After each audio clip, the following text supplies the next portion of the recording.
All right, welcome back, guys. It's another episode of the Tapping Football Podcast. Come on, get some energy, man. Come on. It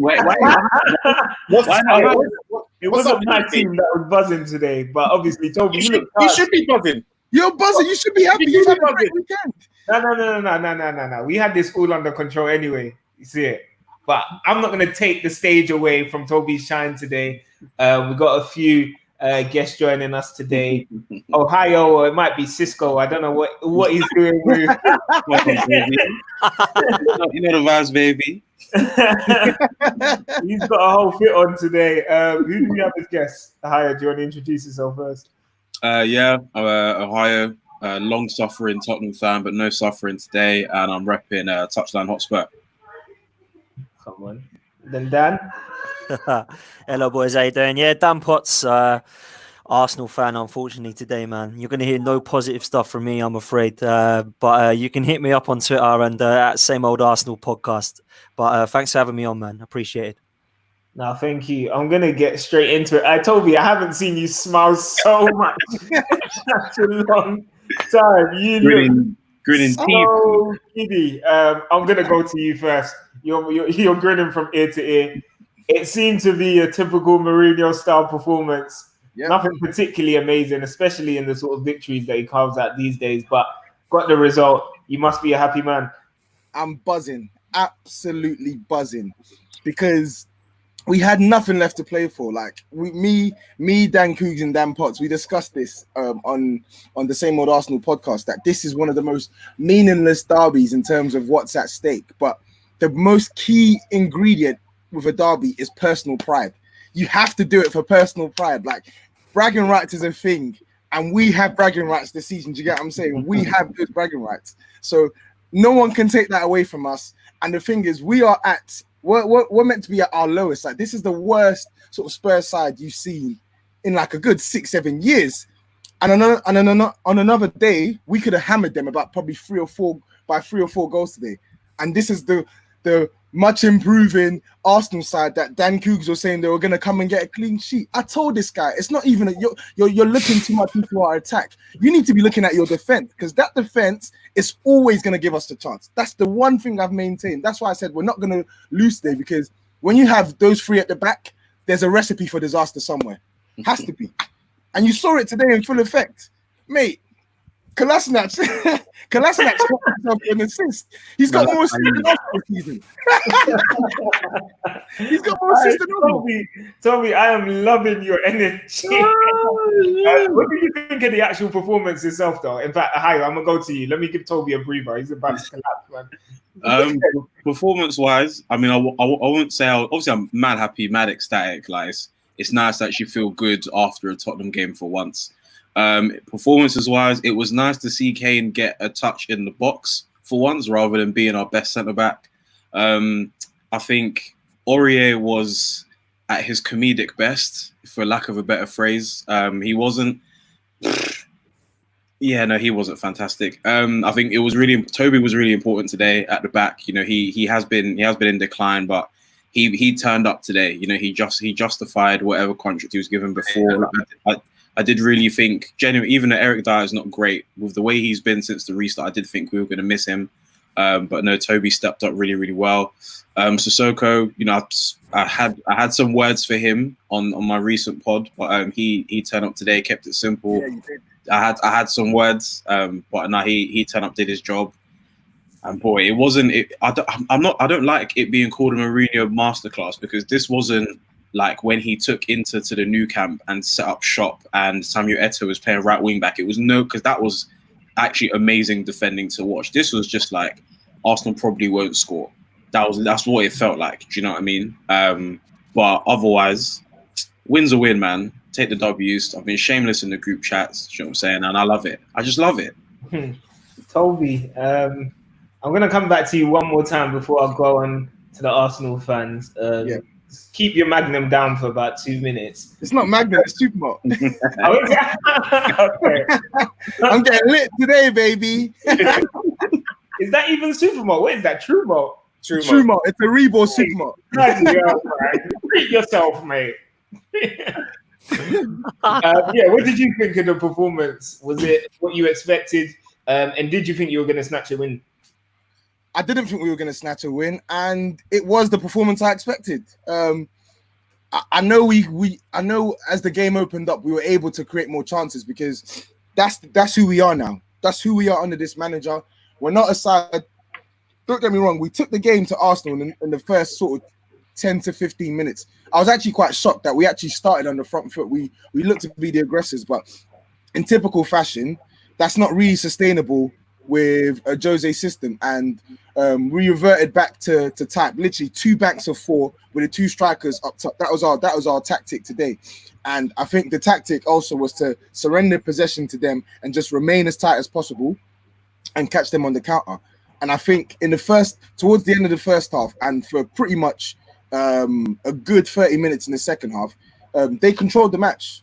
I'll be straight. They controlled the match. We may have had more attempts on goal, but in terms of keeping the ball and sort of neat interplay, I say neat, decent interplay, and just sort of generally controlling the game, I think they had us there for like a good chunk of that match. But the one thing I liked about us is that our attacking fluency was somewhat restored slightly today. I felt like Harry Kane, this is the best I've seen him this season. He didn't even score, but he was everything today. I know obviously he's playing against Mustafi, but he was barging the defenders. He was getting shots off at goal. He should have even set up a chance for Sonny as well. I don't know why Son didn't hit that first time as well. Even Lucas Moura, like players, like Ohio said, players actually stood up today, and they actually took the task well. Like Moura, Son Heung-min, Alderweireld, Sanchez, they were fantastic today. So, and I think that really helped us, because if you look at the performance as a whole, we didn't actually play that well. But then if you look at the chances we created, massive improvement on what we've seen in recent weeks. If you look at the attacking play we had, massive improvement on what we've seen in recent weeks. Yeah. All right, Dan, Cougs. I don't know why you've still got that top on, man. It must be. Unlike you, I support my team, win, lose, or draw. No, but it must be bare sweaty, man. You must have been bare hot today. Spiritual bondage with that top. Entanglements, yeah. That's what I'm Dan. Obviously, the performance, it wasn't A1, but I don't think you can say that Arsenal one was either. It wasn't the worst in the world, but you were certainly sort of lacking. I thought some fluidity, created a few chances, but obviously not enough to come away with any points. What was your sort of take on how the players performed then? Obviously the errors. Yeah, to be honest, I thought we did okay for large spells, but I think that performance was basically endemic of the quality of our squad. I don't think we're actually capable of doing much more than what we showed today. To be honest, like in the second half, you could see it. We had all of the ball pretty much until Spurs got the corner and then scored, and then it was chance after chance after chance. Our midfield sort of lost all shape, and with 82% of the ball, I think we created maybe 2 chances in that second half. Pepe and Aubameyang, coming into that second half, both fullbacks on yellow cards. You're expecting us to really go at Aurier or go at Ben Davies, and we literally put them under zero pressure in that second half. And I couldn't understand what it was that we were trying to do in that second half. To be honest, it was a lot of passing it between the centre backs, passing it backwards. And I would give credit to Mourinho a little bit to say that he cut off our supply lines, this, that, and the other. But I actually don't think we have supply lines to even find really in that team. And I think until we get more quality in midfield to actually create some chances when we do have possession, and whilst we've got dunces at the back, you're going to get lots of performances like that. Obviously, people are going to call out, "Oh yeah, I predicted a clean sheet, this, that, and the other." But I think what I'm going to have to realise, and what Arsenal fans are going to have to realise, don't say people at me next time, bro. At me. Anyways, at me. I said you were wrong for putting a clean sheet. At me next time, brother. At me, right here. Anyways, it's so annoying because I'm getting blinded. I can't decide which source of light is more blinding: Ohio's durag or Tobi's teeth with his smile. it's actually vexing me, yeah. But I think we're just gonna have to get used to, until we get more quality in the squad, that this week is going to be a perfect example of what we have to get used to under Arteta. That you can have a great performance early in the week with Wolves, you can have an okay performance and not finishing your chances against Leicester, and you can have a medium to poor performance against Spurs, and you end up losing. Do you know what I mean? So I think we're just going to have to buy into the process and wait for him to get backed. Otherwise, I don't think much is going to improve. Yeah, Dan. Other Dan, I'm gonna go on to. You waited the whole 10 minutes to speak, man. So let it out, man. Give me the pain. Give me the disappointment, man. There's gonna be no one happy with me on this podcast apart from you three. I'll tell you this now, honestly, man. Do you know what? Right, I'm gonna let it all out because Arsenal Football Club are basically dog walkers without no arms. They cannot hold on to leads. They cannot hold on to leads. Right? That is what Arsenal Football Club are. Dog walkers without no arms. They cannot hold on to leads. And I'll tell you this now, right? It gets to a stage, right, with Sead Kolasinac and Mustafi. We beat Wolves. We beat Norwich. Oh, give them a new deal. They're different under Arteta. Look at what happens a week later. Yeah? I'm 14.5 stone. I'm unfit. I could have passed that ball to David Luiz. That was the best assist Tottenham have had all season. Sonny was like, Jesus, okay. I want Lucas Moura to be doing that. Not Kolasinac. Man, Kolasinac makes Serge Aurier looks like Paolo Maldini. That's how bad this guy is, right? He is so bad at football. It is unreal. Not just in terms of him going forward as a left wing back or a left back or whatever you want to call him. As a left centre back, he's so uncomfortable on the football. It is scary. And when you look at Mustafi's performance in the second half, yeah, honestly, my uncle's Labrador rubs his ass on the floor less times than Mustafi does. This guy, right? This guy is such a bad footballer. It is unreal, yeah? And when you think that our recruitment team paid £35 million for this guy, they must have been in Valencia howling at Arsenal, right? You've got... And N'Golo Kante went to Chelsea the same season that Granit Xhaka went to Arsenal, and Xhaka was £2 million more. Man, that's like pulling Jennifer Lawrence and waking up with Gemma Collins in bed. Honestly, bro, it is like that's how bad. That's how bad it is, man. Honestly, man. Mystique. Mate, it gets to this stage where you just think, how can you carry on sticking up for these players? And Arsenal fans are so deluded that they believe that these players have got to be given a chance under Arteta. You look at the performance in total, we go 1-0 up with a great goal from Lacazette, right? It's only 20 seconds, if that, before we concede again through a poor defensive error. It doesn't matter whether your name's Hector Bellerin, David Luiz, Skodran Mustafi, or Sead Kolasinac. They've all got a mistake in them. Granit Xhaka I can add to that list as well. Yeah. Until these players go, we are not going to improve. And it doesn't matter if it's Arteta, Klopp, Pep, all three of them coaching this team. These players are not good enough. And it just proved it again today. Now, you can say the same about the forward line as well. I thought Aubameyang was wasteful. I thought he was poor today. I thought Lacazette, apart from the goal, which was a great goal, by the way, did nothing. I thought Pepe was the most predictable player against a poor left back. Didn't want to take him on once. Just cuts in on his right foot left foot every single time. You know where he's going. It's no threat. So I'm looking at the team thinking, this is actually playing into Jose Mourinho's hands here because we're not a threat in a box. And all he's going to do is lump it up long and try and play tactically to outmaster us at set pieces. And what happened? We lose the game 2-1. It's disappointing, but I can't sit there and lie to you boys and say that I'm shocked because we're a poor defensive side. We've got errors in us. And Tottenham have been coming out of that game thinking, how have we taken 3 points? We know how, because Arsenal cannot defend yet again. Dan, I thought you'd had enough there, disappearing off our screens. Oh, yeah, my mum came with a delivery of fruit salad in it, so getting that 5-star service. That's the one positive. That's the one positive of your night, Dan. Get the fruit salad served to you, man. drowning your sorrows in glucose, bro. Ayo, do you think Mourinho would be happy with what he saw from his players today? I think he will. I think what he wouldn't like, he'll obviously let them know. But I genuinely think he just let them enjoy the fact that the victory is there. Because obviously recently, Mourinho's been very vocal about the lack of drive, the lack of passion, the lack of desire. Them buzzwords there. But I genuinely think he'll be just buzzing at the fact that, like I said earlier on, people actually turned up, people stepped up, people looked like they cared. A lot has been. I'm not Eric Lamella's biggest fan. I don't really know how he's still here. But something I'll always give Lamella, even though he gets a nosebleed in the final third every single time, he doesn't know how to pass who's in front of him. If everybody had the same drive that Lamella has been showing since the restart, like in terms of that one particular intangible, I think we'd be a little bit higher up the table. So not that everybody had the same energy that Lamela has today, but it was a lot closer to that. And I think he'll just be genuinely happy that people actually cared. Like the term playing against Arsenal was enough for people today. So I think Mourinho will be happy with that. No, I think that makes sense. Tobi.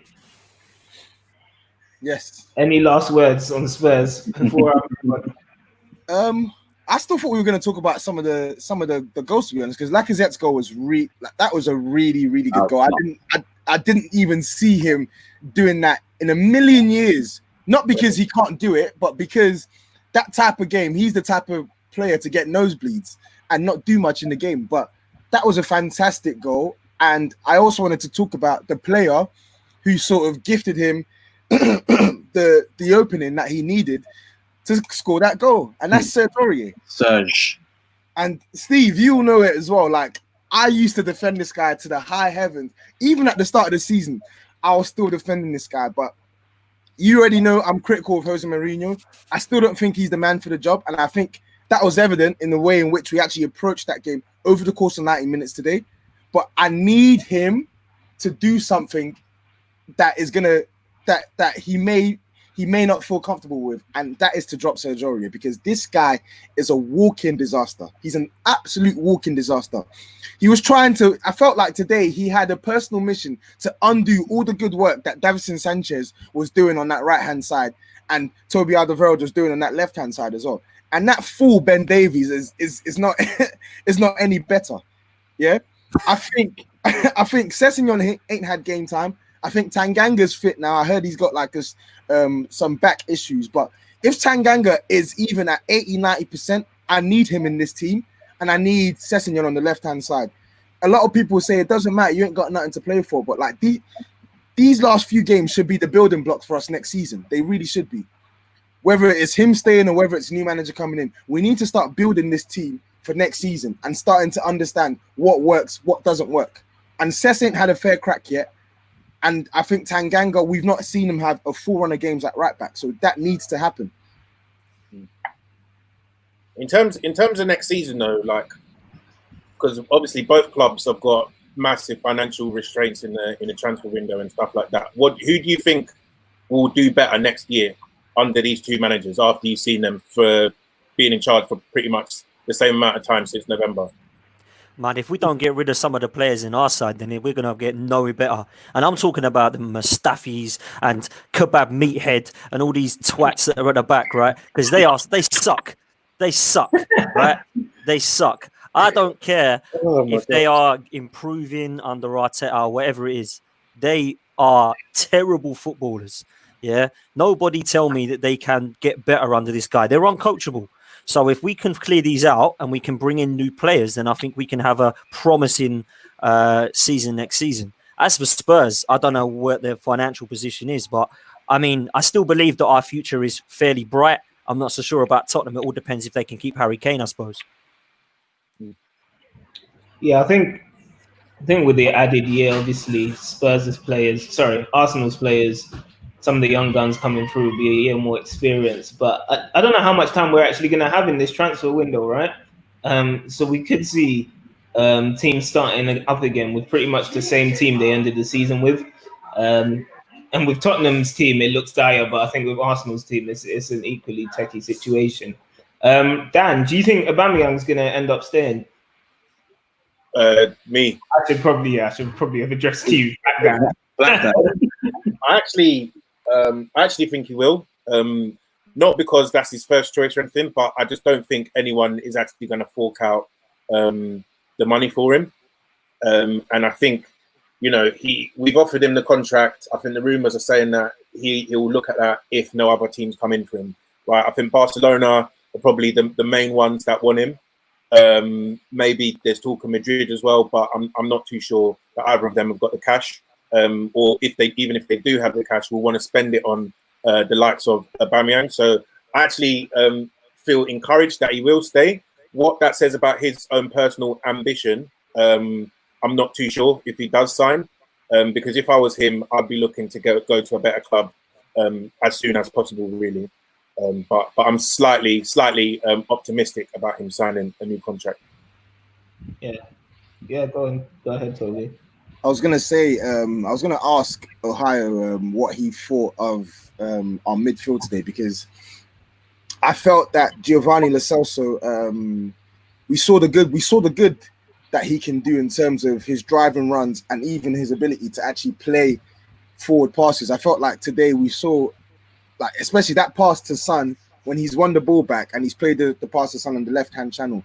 I feel like as Spurs fans, we want to be seeing more of that with Lo Celso.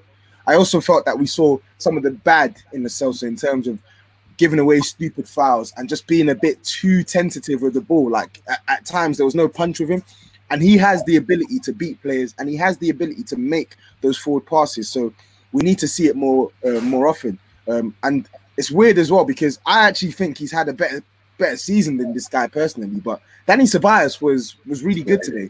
He was very, very good. He was really good today, and he's a good player. He's another player I rate that I wanted at Spurs before we were even linked with Lo Celso. So I also wanted to mention that as well, just to see what the general thoughts were on the midfield battle today.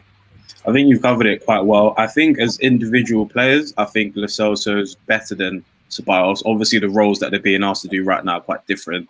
I think Ceballos, the responsibilities he's having at the pivot, taking a bit more ball playing responsibility of Xhaka, is actually working for both of them. I'm not saying Xhaka is like now some elite baller, but he has looked better since the restart, contrary to how the fan base tends to treat him from time to time.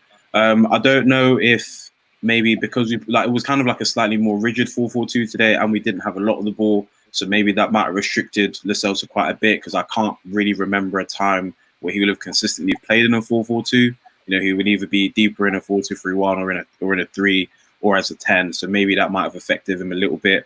It was also his first derby as well. So I don't know, maybe that might have played a bit into it psychologically as well. Maybe trying to force stuff happening when he does usually look a bit more composed on the ball. But I think I'm not gonna bat an eyelid at him having a slight dip today, because again if I didn't see any drive and he was making all these mistakes, or there was a lack of drive from before the game, then I'd be a bit worried. But I'm not worried today. Like I have no shame in saying Ceballos looked good today. That's not an indictment on Lo Celso whatsoever. But Lo Celso will be fine. What about Harry Winks? I didn't think he played well today. He wasn't fantastic. It looked like he got overran a couple of times. Physicality wasn't quite there. Wasn't as penetrative as I'd have liked. He did keep the ball. I think his passing success was 95 or 96%, which it should be, to be fair, with someone who plays the way he does.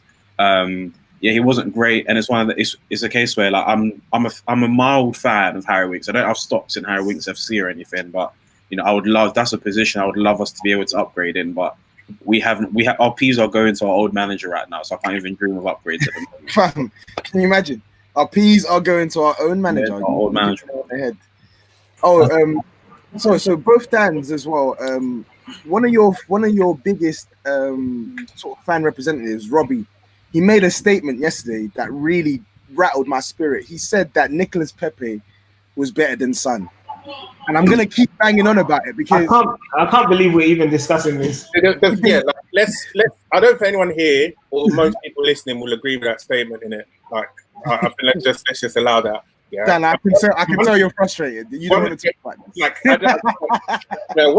One thing I would say about Pepe, I think Dan's right about him being predictable. And one thing that really frustrates me is that I just don't understand his decision making when he receives the ball. You're up against probably one of the league's weakest left backs defensively at the moment, right?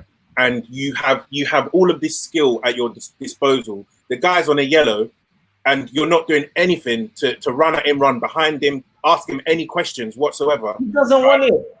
And it's like you see when young Saka comes on the bench, off the bench, one of the first things he does is put Ben Davies under immediate pressure, start running, trying to do combinations with Hector Bellerin. And for me, Nicolas Pepe, if he wants to make it in this division, he just needs to be way, way, way more aggressive, both with his runs on the ball and his runs off the ball. And I'm just not seeing anything from it. He's too much of a jogger for me at the moment. And unless he stops that, I really don't think the Prem is going to be where he blows up.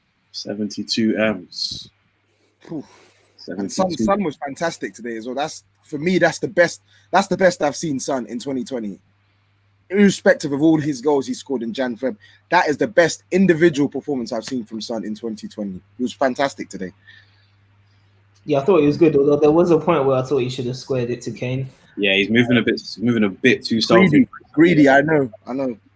Yeah, but cool. All right, after 25 minutes on the probably most pointless derby, pointless North London derby we've had in a while, we're going to move on to some of the other results over the course of today and yesterday. I'm going to have to start off with the Leicester match because it was absolute head loss of the second half from Leicester. I went to put my pizza in the oven. I came back and I said, wow, like this match has completely turned on his head. I don't know who to go to for analysis on this, but I'm going to start with you, Potts. Man, this is a Brenda Rodgers end to a season, mate. This happens to Brendan Rodgers all the time, man. And this is what we're seeing again. Chelsea and Man United get easily sew up those Champions League spots because of Leicester. Leicester have just crumbled. And it just goes to show how poor we are, because on Tuesday night, we couldn't even beat them. And they've got James Maddison and Ben Chilwell out and some of the others. This is why we are a poor time at the moment. They've got some big players out. And Bournemouth, who are relegation fight, go and do that to him today. And I know that you can say about the sending off, they went 1-0 up with Jamie Vardy, who I still think will probably get the golden boot, by the way. They get to a stage where they crumble so badly against the relegation side. This, for me, they're going to be hanging on to Europe at this stage if Tottenham and Wolves carry on winning. So, yeah, Leicester have completely capitulated. And I think that when you look at their start, it was just sometimes that happens with teams. They just go on a run. Since the project restart, they have looked a totally different kettle of fish as far as I'm concerned. And they're a poor outfit at the moment. So anybody fancies their chances. I was just shocked like you, Stevie. I literally looked at the TV 1 minute and then looked at it again. And it was like, well, how did that happen? This is extreme. So, yeah, poor from Leicester. Massively poor. Yeah, it was just an implosion. Right. So, I mean, yeah. Thanks for coming on, man. I can see you. I'm doing this for Dan here, yeah. I asked him what time does it start. He goes, in 10 minutes. I said, you haven't given me enough time to mourn here, man. This is right? Now, first things first, as I said the other night, you say capitulation since Project Restart. This is not capitulation since Project Restart. We have been terrible, atrocious, shocking to watch since January, right? We have been pathetic. The wins we've got, Newcastle away, Villa at home, West Ham at home, Palace at home. These aren't fantastic wins, right? These are wins that you'd expect anyone in the top half of the Premier League to be winning, not a side chasing Champions League. And at one point, chasing the Premier League title this season, right? You've got to remember. I'm going to have to stop you there, Shab. We've had enough.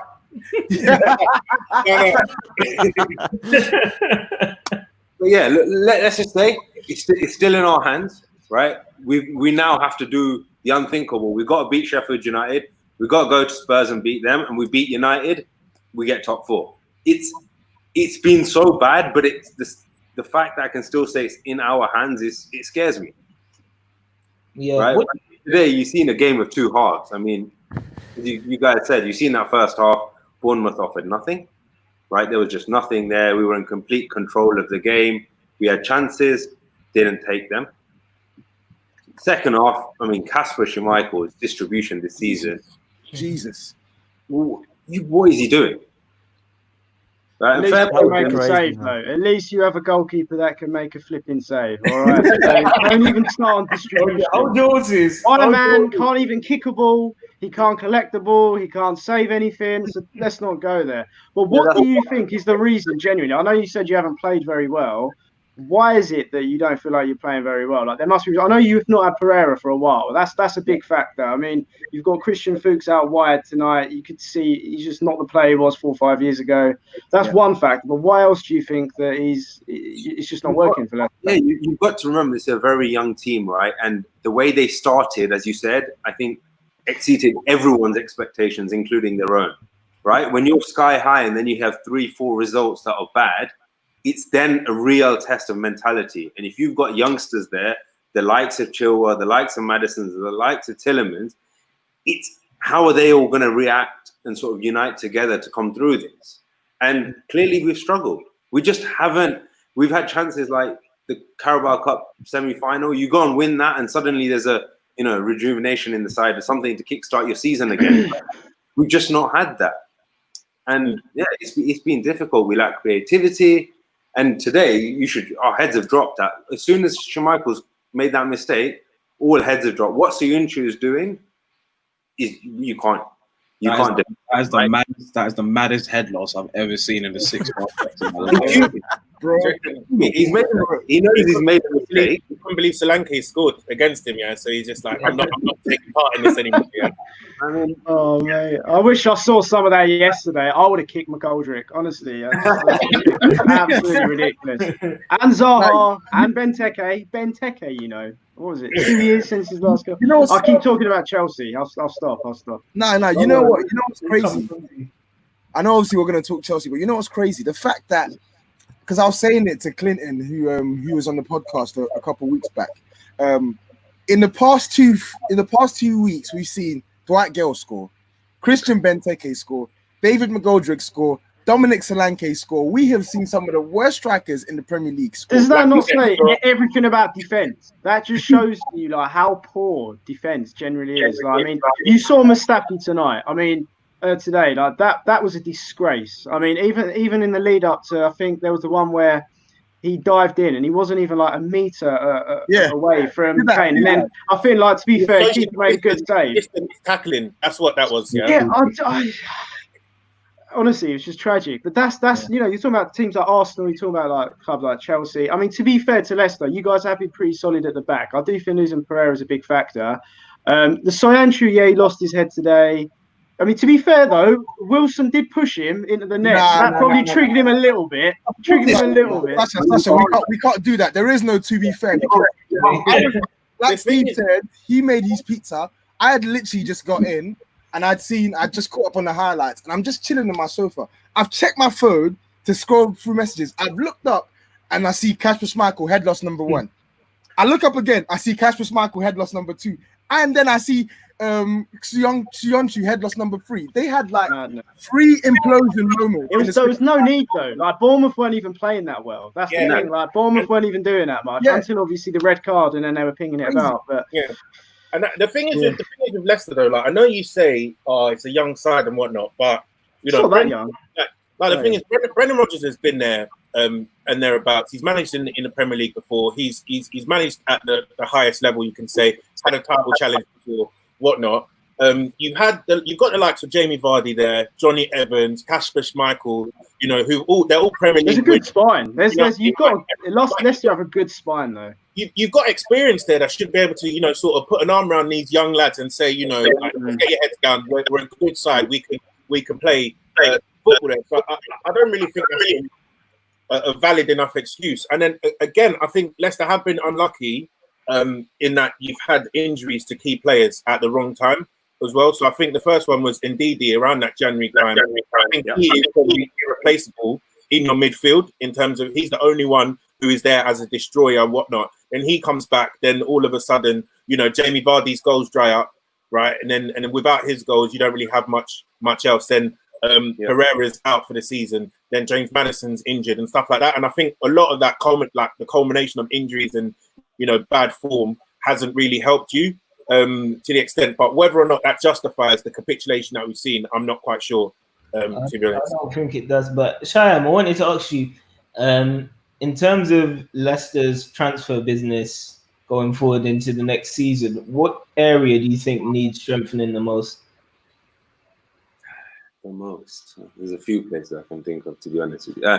I think we need a replacement or someone sort of knocking on Vardy's door to help him, right? And I think there's outside rumours of looking at the Real Madrid. Is it Jovic up front, which is, I don't know. That's interesting, right? I think if we can get someone like that, but we need another goal scorer. As Dan said, we do rely too much on Vardy, but the whole team centre around Vardy. That's the way we play.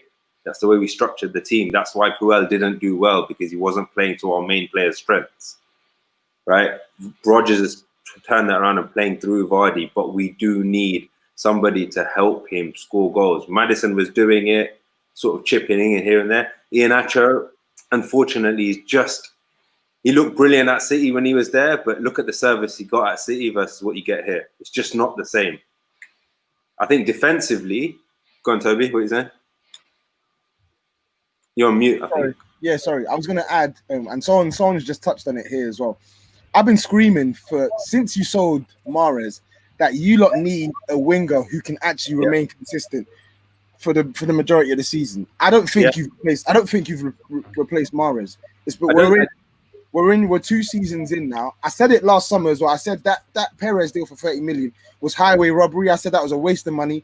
He's not going to be the guy that you lot need, and you're seeing it unfold now. The more I Gray, the less said about him, the better. So that leaves you with Harvey Barnes, who's still developing, and he's still prone to having games where he's an 8 out of 10, and then he'll have a series of games where he's a 5 out of 10. So, like you said, in addition to that striker, a good winger has to be a top-level priority. If I were Leicester, I would go for someone like maybe like Delafeu or something like that. Or we need a winger. We need one either side, to be honest, as you said, right? We've just got Barnes, who's not even starting week in, week out. If we're playing this 3 up front with Vardy in the middle, we need someone either side of him, and then you need a backup for either of them, right? You can't be relying on your Perez and Barnes solely. You make a valid point there. But who's out there? I was about to make a suggestion but Jay Spurs has just said it for me. In the style of the way Mahrez used to play, in the way that I think a lot of Leicester fans hoped Gazal was going to play when he turned up, I think obviously you'd have to fight Chelsea and potentially Arsenal for him, but I think Ben Rama would be perfect for what you guys are looking for. Like just that little bit of sauce on the wing, bit of X factor that actually has some productivity at the end of it. And even another Championship player in Ebere Eze as well. That could be a great shout. Because I think Ben Rama is going to go to a Champions League team this summer, but Eze might be someone who's, I think, slightly younger than him and might be cheaper as well. I'd say Eze Tottenham, to be honest. Sign Jay Lings. That's a ridiculous suggestion. He's destined for Everton. That guy is destined for Everton. He ain't going anywhere else. To Everton, guaranteed, right? He's so Everton. You could just imagine him, Walcott, Siggy. It's just match made in heaven, that one. I'm gonna move on to Chelsea now. I've been licking my lips at the results all weekend, to be honest. The way it's panned out for United has been absolutely perfect, and I can see everyone chomping at the bit to get onto Chelsea here. Everyone seems to have enjoyed this demise, and I saw your boy Ziyech. Pictures of him training, mate. You need defenders. Mate, we need him there. We need him there right now. But you know what? Actually, saying that, no, we don't even need him. Like it's I don't know where to start. Like that game yesterday was. I can take the loss against West Ham. Sometimes, you got a hungry team. You had Antonio, who's obviously hit a bit of form. You just got to take the L once in a while. You can't always win, But yesterday, that was like on the same level as like when we lost 6-0 to City. Like that kind of like gutless. It was just so flat. It was just the back 3 or the back 2, whatever the hell we were doing. We're just passing it amongst themselves. It was just poor in every single way. And then I think Lampard really just shot himself in the foot massively. I mean, bringing on Rudiger and Alonso, who are probably our 2 worst players at the club. I don't understand the thought process. I know he wanted to change the system to try and match Sheffield United, but okay, fine. But they weren't the issues, really. I mean, you just needed more attacking options. And I think when he took Pulisic off as well, that was the wrong move. William was just off it yesterday. You got to drag him off once in a while. You had Barkley. I think he was getting a lot of hate, actually, on social media, but he weren't even that bad yesterday. He was at least trying to make positive forward movements. And then taking him off, I don't know. There was just far too many issues yesterday. It hurt. But I have to say, I'm sorry, Shiam, but today's result, that made it just that little bit better. It just made it a little bit better. So I can sleep a bit better this evening. I don't think either of us won that Champions League spot. It looks like it. I don't want United to get it either, man. I mean, like, do you not think it's weird though? Sorry, do you not think it's weird though that Chelsea are looking at being linked with? Obviously, they've got Ziyech. Look at it being linked with Havertz. No defenders. Man, you need defenders, man. And Jesus. keeper. And a goalkeeper. Like, Christ. Yeah. And you're not linked with any of them. And I just find that so bizarre. But mind you, listen, I've been saying we need defenders for 10 years at the Emirates, and we haven't got that either. So. To be fair, I don't know too many that are genuinely like available. Like I know like Milan and Napoli are playing at the moment. I mean, they've got 2 centre-backs you could potentially get, but there's not even any rumour or anything about any of them getting purchased. Sash, what do you think about if you got Declan Rice to play centre back? There's been some talk about that's not a bad shout. That's not a bad shout. My problem with that again is it's a bit of a risk because you've got a good midfielder, potentially good defender. I don't want there's some at times you just need that. Like I know there's no Van Dijk's available, but you need something similar. We've got mediocre defenders and players. You just need that one guy who, most games will drop a 7 out of 10 or an 8 out of 10. We don't need any more 4 or 5s, and that's the issue. Declan Rice at centre back. I don't know. I mean, I've heard rumours of John Stones coming again. Would you take Nathan Ake back? Yeah, I was actually speaking about this earlier today as well. Honestly, I wouldn't, because I sit there and say, is he that much of an improvement that suddenly we're going to stop conceding 50 goals in a season? I don't think so. He's better than for me. He's better than Zuma. He's better than them, and he's better than Christensen. So yeah, he's slightly. Like I'm not going to sit here and say that like Aki is top levels and he's going to suddenly reduce that 50 goals being conceded to like 20, which is what actually wins you leagues. Yeah, he's better. There's no denying that. You could say that about a lot of defenders, to be fair. I mean, ours are poor. But surprisingly, I actually quite rate Zuma. I don't think he's as bad as some people make him out to be. He's got some good skills and good qualities. Like in the air, he's fairly good with his aerial duels. The guy who's by far the weakest link is Rudiger. Like he actually does nothing. Wow. Like absolutely nothing but mistakes, man. Like so many mistakes. So many. It's a joke, Yeah, would you say that he's more? When I watch Chelsea, for me, not gonna lie, I do agree with you. Not so much that I rate Zuma, but I think Zuma's arguably been probably your best centre back this season. If you look at performances, but I think the defender that gives me nightmares whenever I'm watching you lot, and in a bad way, is Christensen. Every time I watch him, he gets flattened.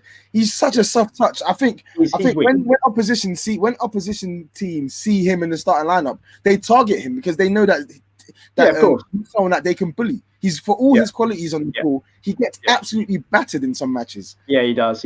And his biggest problem is, and we've seen it with quite a few goals actually. To be fair, Zuma as well. Their reaction.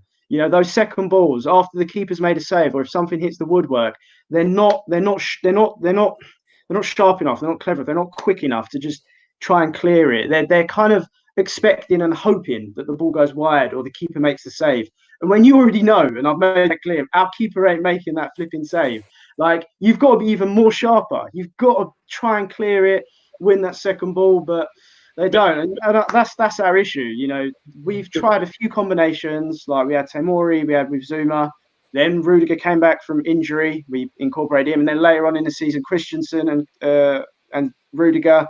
Now Rudiger's back out again. You've got Christensen and Zuma. None of the combinations are consistently good enough, and that's because it's a scary thought when you get rid of David Luiz and you're still shit at the back. That's crazy.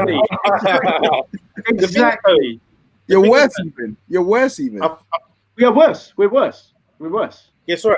I feel like, obviously we're talking about personnel here a lot, yeah, and we were having this chat earlier in the group. Do it, Dan. Do it. But I think here Lampard has to hold a lot of smoke here because I think if we're being realistic as well, I think number one the problem is you've mentioned he's tried about 75 different centre back combinations this season. Firstly, so like even if someone is in good form, like 2 games later they're out the team and it's Zuma playing, and then it's Christensen playing, and then it's Rudiger playing, and it's Tamori playing. You know what I mean? So I think centre back is probably one of the positions where you actually don't want to be chopping and changing as much. You need to build that as a whole. everyone knows like that back four is pretty much, most games in the season ideally has to be the same, apart from injuries or rest, or maybe the occasional out of form. I agree. Yeah. And then even then, on top of that, like you saw it with Lampard at Derby last season, that his setup for the team is not solid defensively, right? Like no if we're talking about personnel, like last season, Sarri, we had the same players at his disposal, and you've already conceded more goals than you did over the course of the whole of the season, right? And so I just think the whole defensive setup and the whole defensive shape is not right at Chelsea, and I think that's actually more to blame than the personnel that you have. Because I mean, if you look at the Arsenal and Spurs backlines, I think Chelsea have a better defense than both of those teams. You know what? I agree. I 100% agree. More goals, right? So like you look at the Palace game, some of the goals that you conceded yesterday as well. Like it's pathetic. It's pathetic shape. From the midfield and the defenders. Like people aren't taking responsibility. People aren't closing down. They're letting people have shots without closing them down and that kind of thing. So I think Lampard really has to take a long, hard look at himself at some of the defensive issues. And from set pieces as well, we know that your keeper's not coming out to play and stuff, but on set pieces, it looks like you're completely clueless. So it's just like, what are you actually doing in training on defensive shape? We know Lampard was this great goal scoring midfielder, and maybe you need someone alongside him to now coach the defensive side of things. Yeah, that's just complete and utter fact.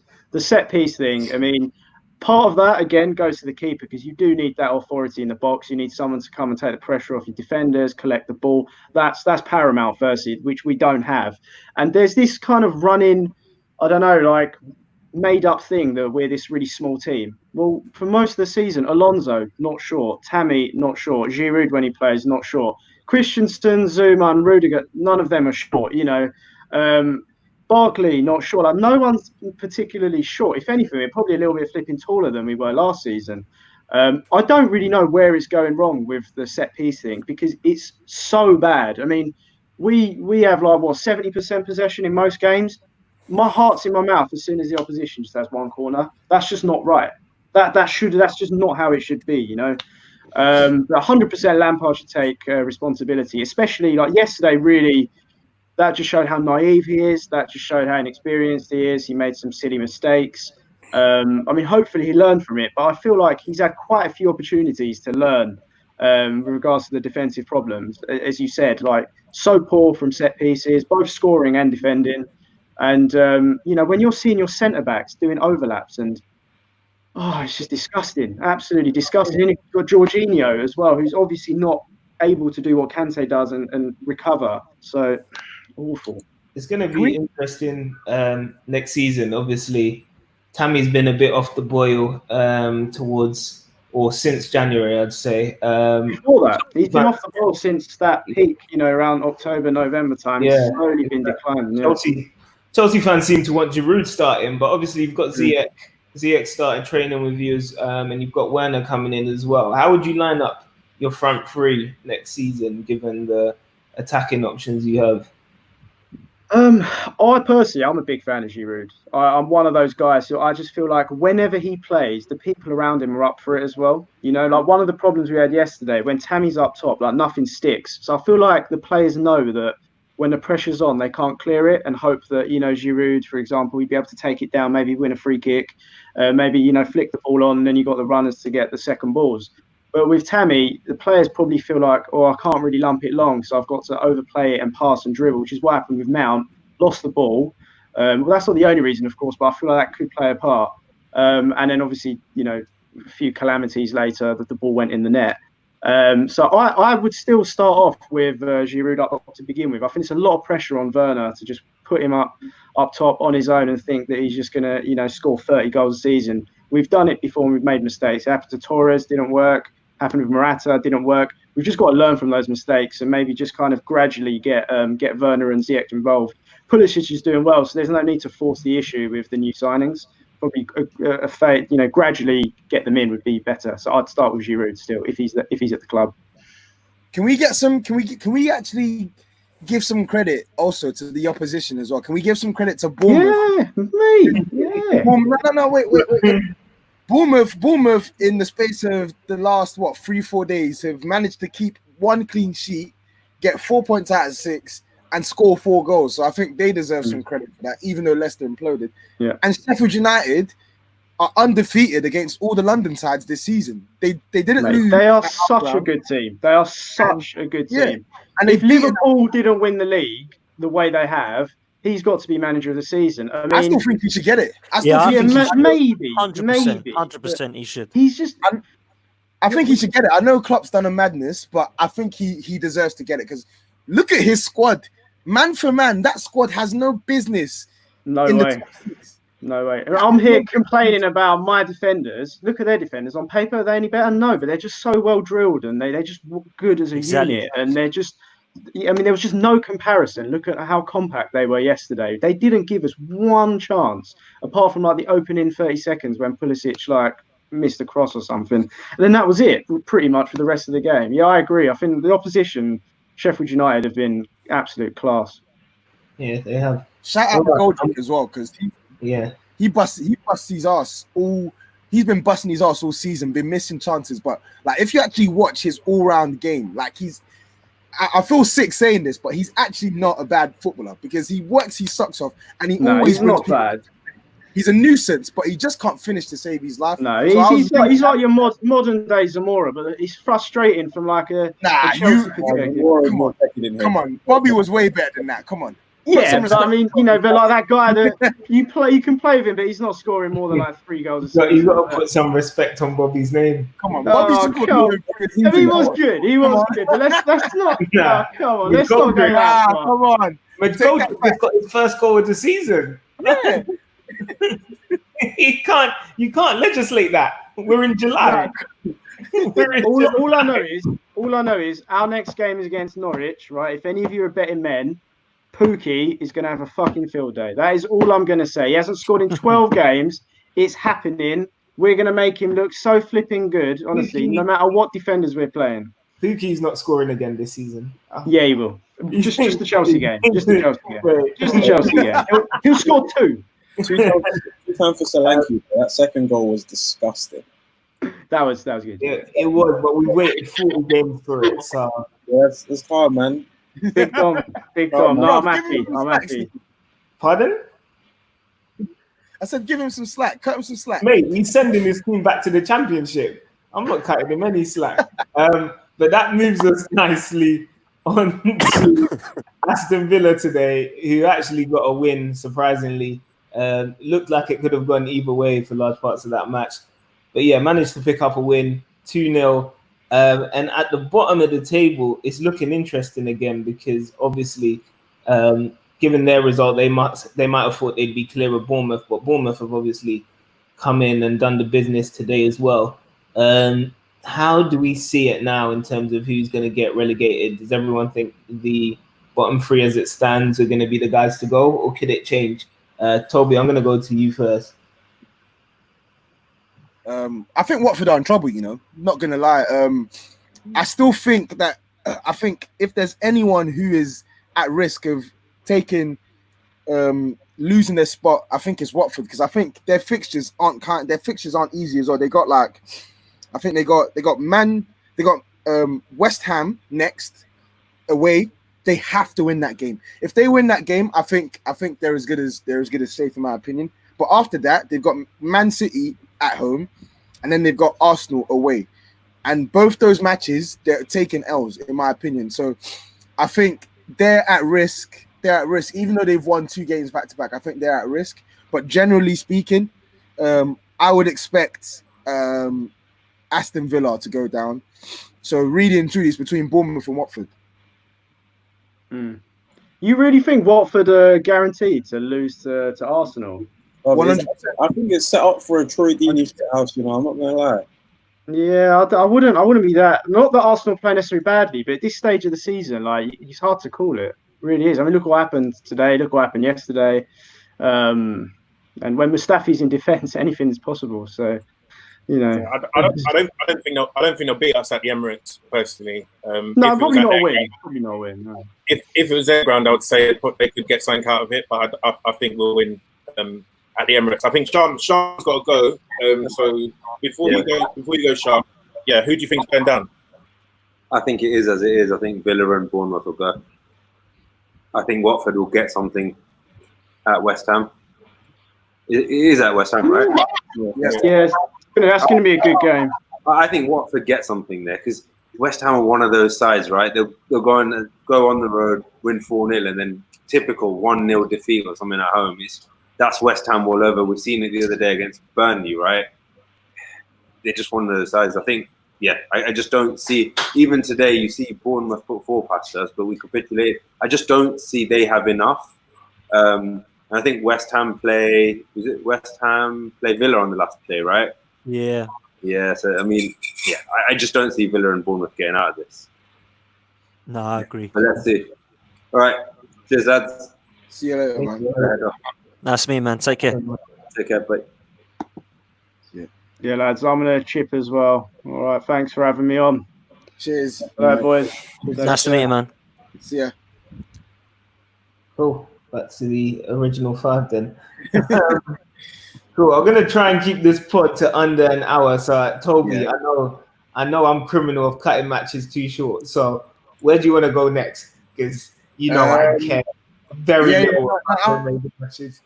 I'm with you to cut it short as well, but I wanted to feel like we need to speak about Wolves. I feel like we need to speak about Nuno, and I feel like we need to speak about that Podence guy as well, because that's a player who anyone who watched the game that we had against Olympiacos at the start of the season will tell you that they know Podence, because he destroyed the living daylights out of Ben Davies. Like, ripped him, took him to the cleaners, and destroyed Jan Vertonghen too. And today, he, in my opinion, like, drove Wolves to that game. Like, he was everywhere today.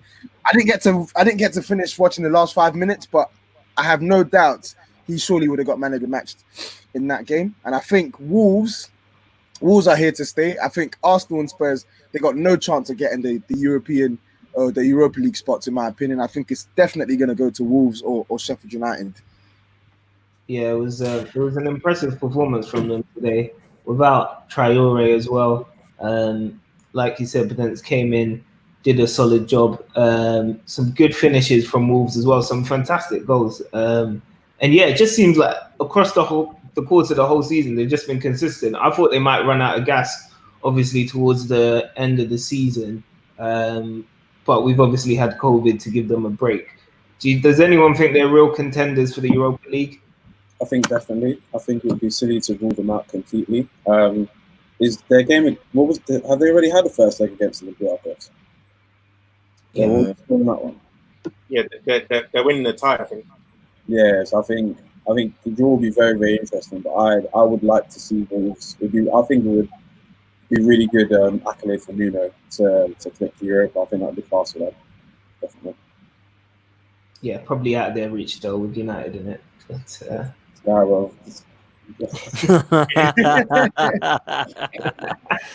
Just touching on that Wolves game, man. Let's not forget that Everton have completely given up for this season. They look dreadful now.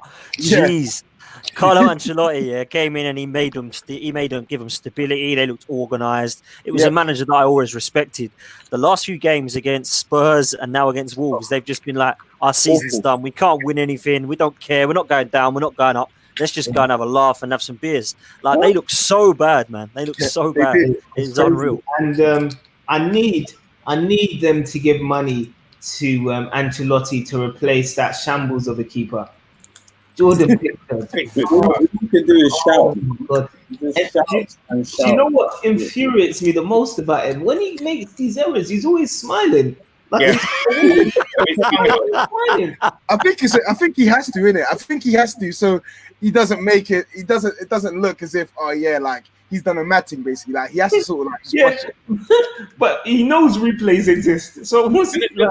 The thing is, for me, right? Like, I know Gareth Southgate's like publicly backed him and stuff, but he shouldn't even be in the Euro squad for me, let alone number one. Like, he has been probably one of the worst keepers in the league this season, and then he's still going to go in as I don't know. Southgate's like, everyone needs to have a chance or whatever, but he shouldn't even be called up anymore whilst he's in this form. When Nick Pope is playing this well, Nick Pope's been great. Obviously, Dean Henderson as well. You've got to be looking at that thinking, if Jordan Pickford's ahead of them two, it is a disgrace. Yeah. Crazy. Laughable. Jordan Pickford gets let off from the media because of white privilege. That's what I'm saying. white privilege against his other white counterparts. Hey, no, look, Nick Pope, he looks a little bit tired compared to Pickford, bro. There's a definite white privilege thing going on. Pickford is terrible. That one save, I think it was against Colombia. I mean, it was on shot from that fingertip and it hit the bar and everyone got gassed. And then Yerry Mina scored from the following corner anyway. It's like that one moment and a couple penalty saves. Because he shouts and he's got a left foot, I took a wicked pen. Everyone's now excited. He's not good. He's actually not good.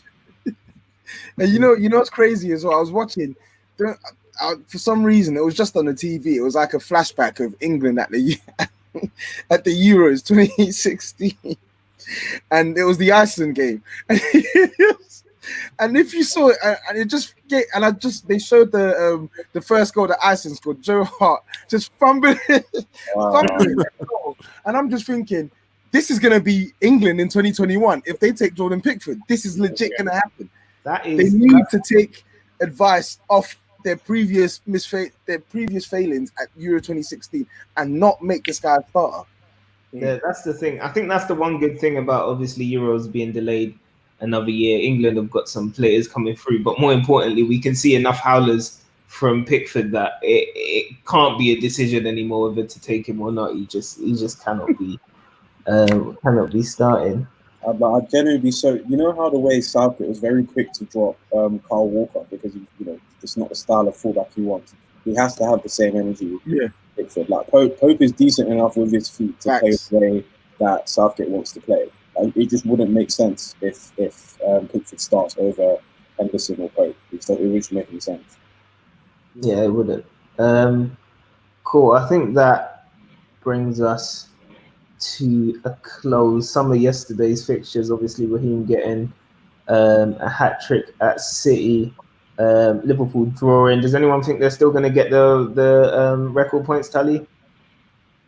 No, I don't think they're going to get it. Well, they need to win all their games, right? Yeah. To do it. Yep. Yeah.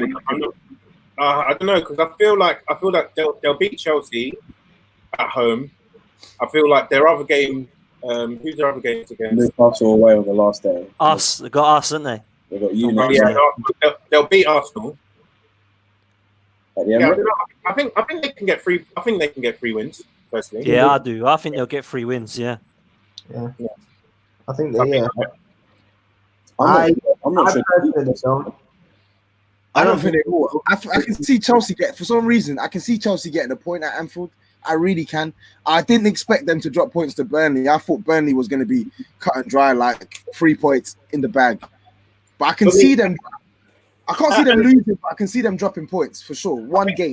I think at Anfield, though, like that's where they're going to lift the trophy and all of that stuff. I just can't see anything but Liverpool win there, to be honest. But yeah, we'll see. Lifting the trophy with no fans. What is going on there, man? Crazy, man. Yeah, that's what we got to do. go around on an open top bus with nobody around. It's crazy. It's gonna be nuts. Obviously, this time tomorrow, Man United will be in pole position for this Champions League qualifying spot. I'm hoping we can finish in 3rd position. But more importantly, we'll probably find out if City are going to be playing in the Champions League next year or not, which will be very interesting. They will be. Yeah, I think there were reports saying that they're going to get let off scot-free now. Yeah, obviously they had the Avengers of international lawyers. Lawyers. So obviously they put that retainer into good use in it. So getting them off scot-free, crazy. Yeah, just makes a whole joke of the financial fair play thing, doesn't it? Just get rid of it. Just get rid of it, man. It's crazy. I think Sterling's going to hit 30 goals all comps. Ooh, he needs 2 more goals.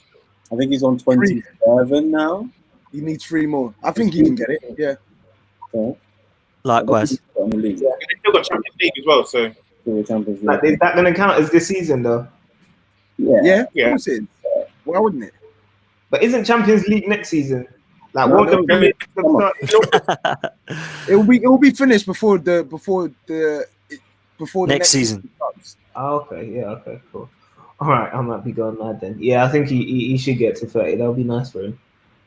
Cool. All right then. Any more? Tobi, you quite done?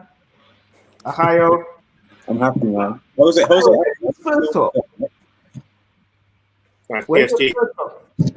With my first, see the laundry, the washing machine, and then them thing that. What are you doing? I don't know what Tobi's doing. He's just flashing us. That's definitely a sign to end the podcast, man. I don't know what's going on. Yeah, you know what? I think I'm going to call it quits there. Guys, thanks for coming on. It's been a pleasure. Peace. We'll be back at some point this week. Cheers, boys. Nice one. Cheers. Cheers, Dan. Cheers, Ryan.